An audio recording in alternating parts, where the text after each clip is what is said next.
Hello students, welcome to Arjun English School, Standard 11th, chapter number 4, Measures of Dispersion.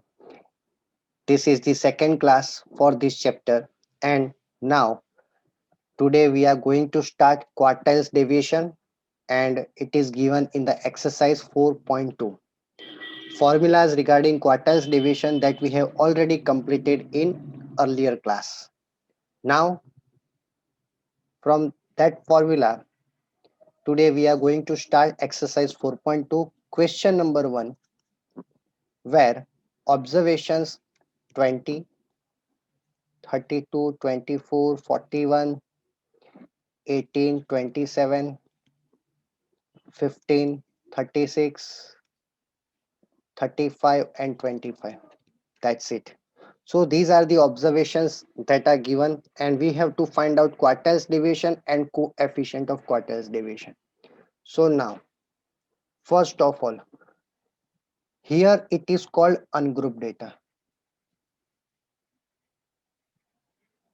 And in ungrouped data, first of all, step number 1 that is arrange in ascending order. And ascending order that is starting from minimum smallest value 15, then after 18, 20, 24, then after 25, 27, then 32, 35, 36, at last 41. Got it? So 1, 2, 3, 4, 5, 6, 7, 8, 9, 10. Total 10 observations that are given in the question. Now, step 2. Find Q1 as well as Q3. Value of Q1 n plus 1 divided by 4th observation and formula for Q3 is equals to 3 n plus 1 divided by 4th observation. Now 10 plus 1 divided by 4th observation. Here 10 plus 1 divided by 4th observation, but it is multiplied by 3. Now Q1 is equals to 2.75 observation and here Q3 is equals to 8.25th observation. Okay, this is the step 2. Now step 3. It is the most important. Q1 is equals to, on the basis of 2.75, we have to write second observation plus 0.75. Third observation minus second observation. So this is the formula. When it is 2.75, it is in fraction. So second observation plus 0.75 and then after third observation minus second observation. Now second observation from step number 1 that is 18 plus 0.75. Third observation 20 and second is 18. 20 minus 18. So 20 minus 18 answer is 2.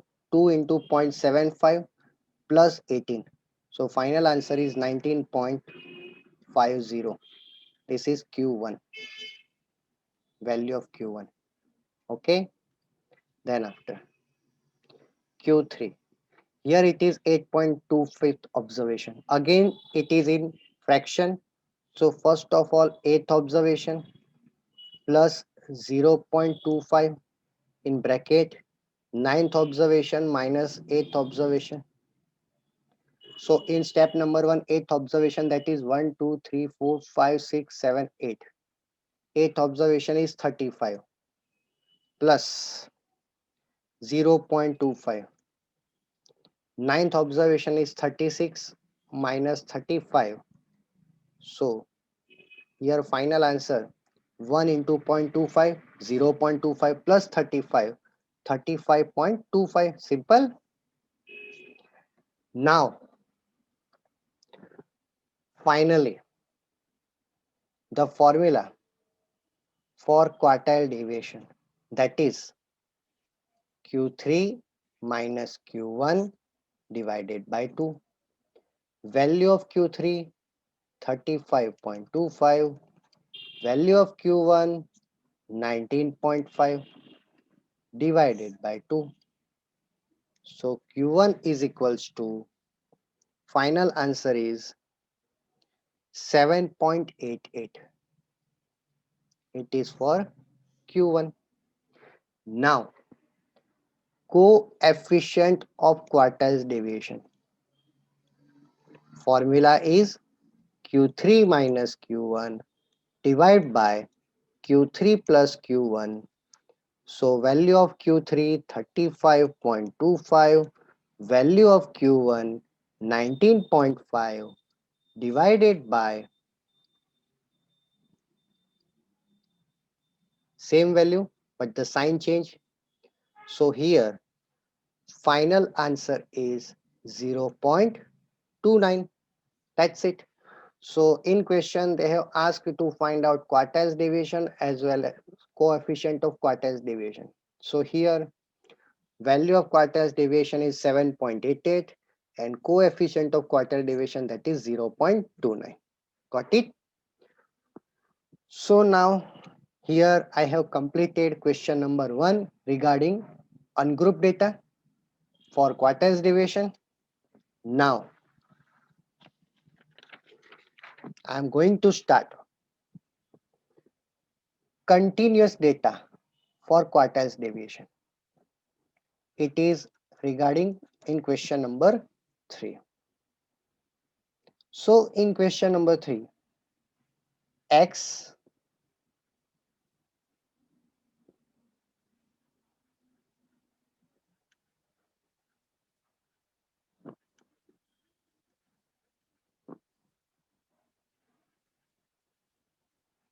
and fi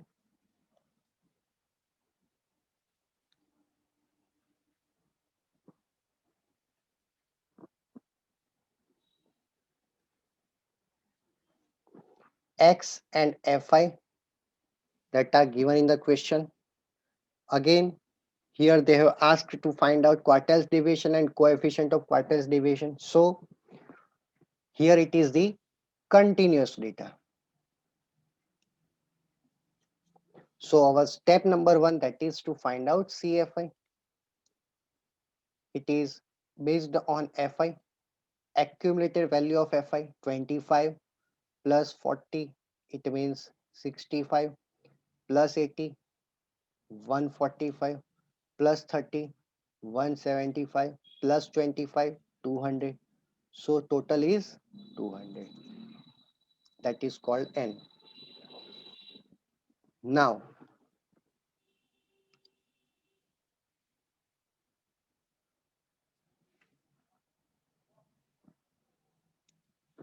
our step number 2, that is to find out Q1. Formula is N by fourth observation. And second,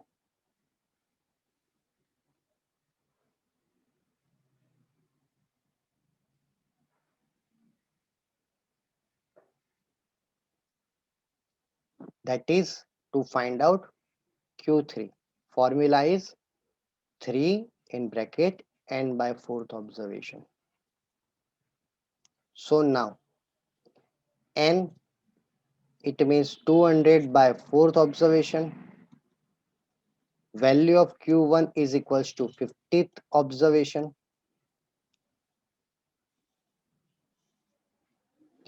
And now here 200 by 4 multiplied by 3. Value of Q3 is 150th observation. It is the step number 2. Now First of all, step number 3, we have to find the four values L, Fi, CFI and C. Again, L, Fi, CFI and C.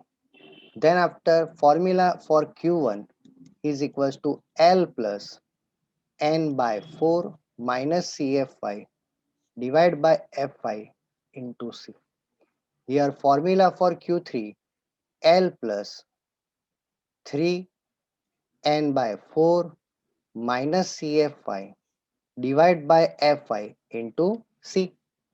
So now here first of all we are finding Q1. As per step number 2, the answer is 50th observation. 50, it means it is come between this and this. In CFI, 50th observation, that is come into between these two value. So first of all, this is called CFI, that is 25. Then after Fi, that is 40. Then after L, that is called 50. And C means difference between these two, that is 50. Got it? Same way. Now second one is 150. Here Q3, 150 is between this and this, 145 to 175. So CFI is 145, Fi is 30,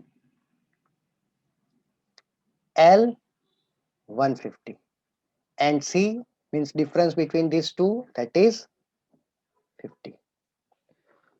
So now I am putting the value in this formula, 50 plus N by 4, that is 50, minus 25 divided by 40 multiplied by 50.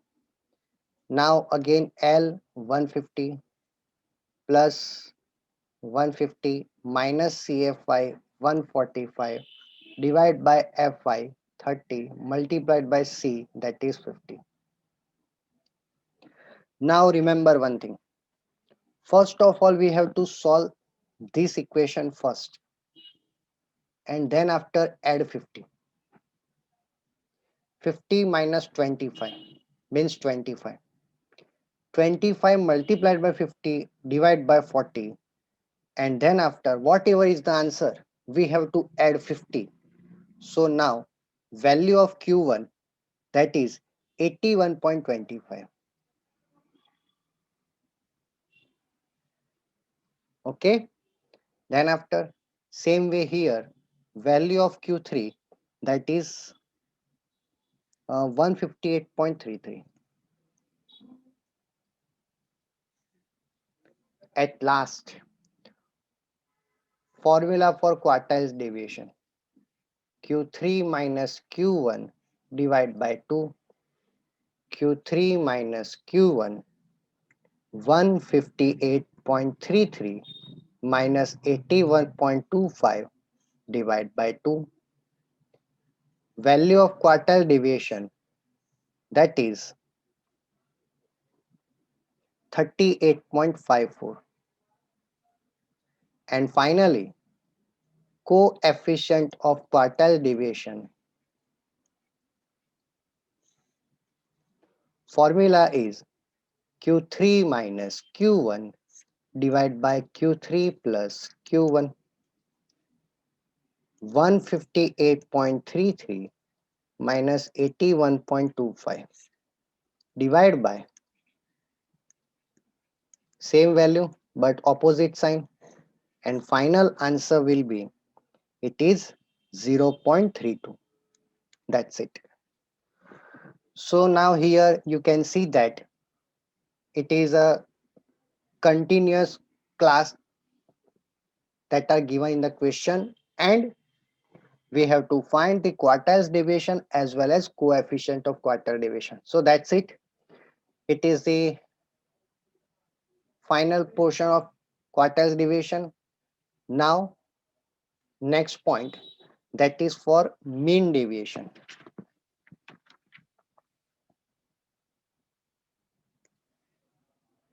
It is a third point that measures of dispersion, that is mean deviation.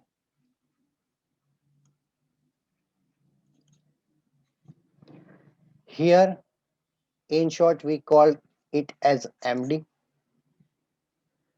Now, formula for MD for ungrouped data and group data, there is slight change.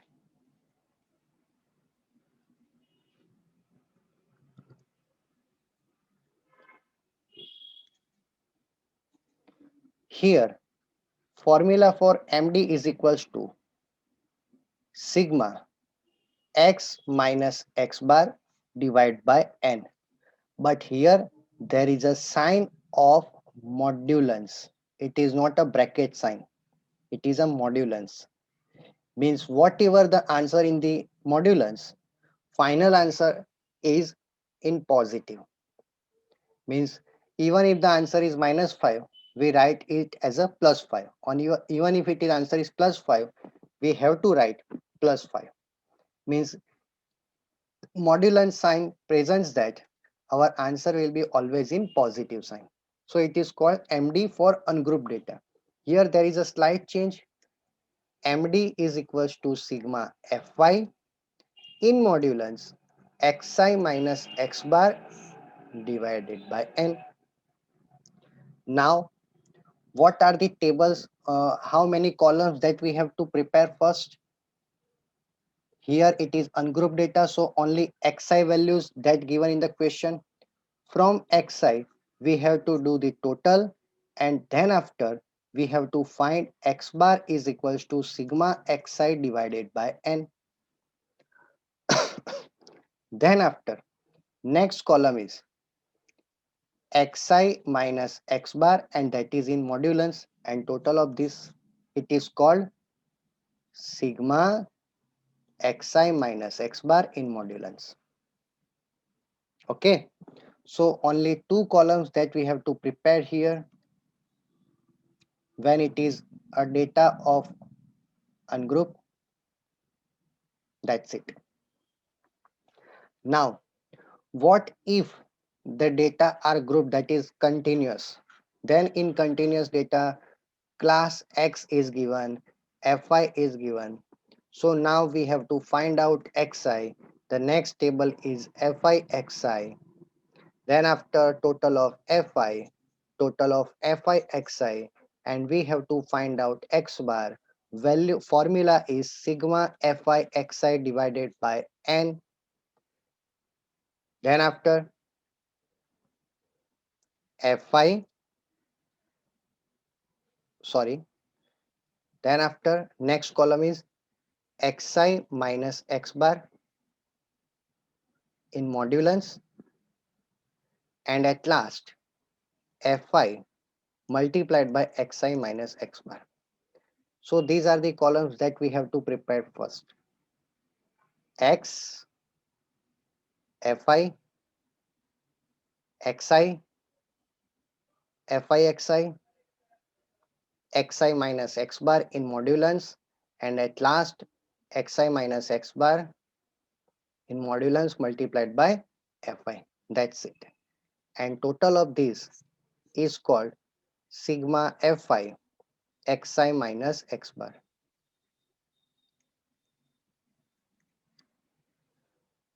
Then after, this is the formula for mean deviation for ungrouped data, and this is for group data.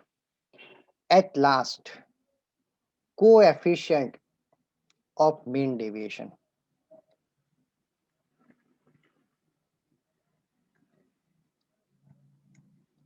Formula is the same, that is MD divided by x bar. That's it. So it is the formula for coefficient of mean deviation, where we have to put this formula MD divided by x bar, and it is the same for ungrouped data as well as group data. Got it?